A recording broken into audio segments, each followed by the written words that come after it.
हेडलाईन्सचे प्रायोजक आहे NBC bearings, लांब पळण्यासाठी। एकनाथ खडसेंची घरवापसी होणार। 15 दिवसात दिल्लीत भाजपत प्रवेश करणार। एकनाथ खडसेंकडनं स्पष्ट। भाजपकडनं खडसेंचं छळ ते परत जातील वाटत नाही। नाना पटोलेंची टीका।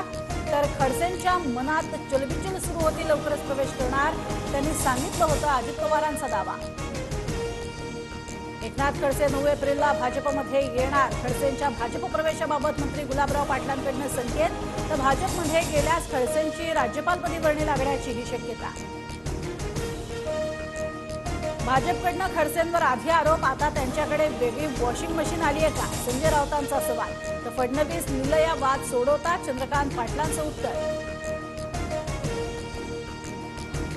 एकनाथ खडसेंच्या भाजप प्रवेशाबाबत माहिती नाही, पण खडसे बऱ्याच दिवसांपासून दबावात। जयंत पाटलांचं वक्तव्य।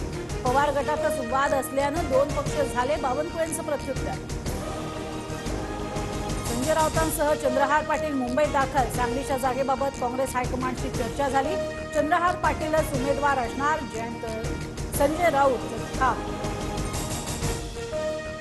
संजय राऊतांनी नौटंकी बंद करावी। राऊतांनी लहान कार्यकर्त्याप्रमाणे बोलू नये। सांगलीचा प्रश्न चर्चेतून सोडवू, नाना पटोले आक्रमक।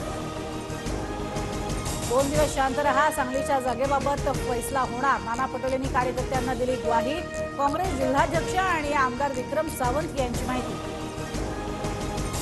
नाशिकच्या जागेसाठी शिंदे गट आग्रही। हेमंत गोडसेंना उमेदवारी मिळाल्यास विजय निश्चित। संजय शिरसाटांचं वक्तव्य।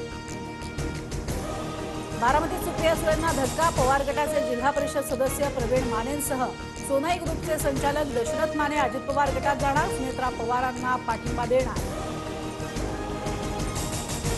पुण्यात सुनेत्रा पवार आणि काँग्रेस उमेदवार रवींद्र धंगेकरांची भेट। दोघांकडून एकमेकांना निवडणुकीसाठी शुभेच्छा। आयपीएलमध्ये आज मुंबई विरुद्ध दिल्लीची लढत। गुणतालिकेत दिल्ली 9व्या तर मुंबई 10व्या स्थानी। दोन्ही संघांसमोर विजयाची लय मिळवण्याचं आव्हान। मुंबईच्या वानखेडे स्टेडियमवर सामना रंगणार।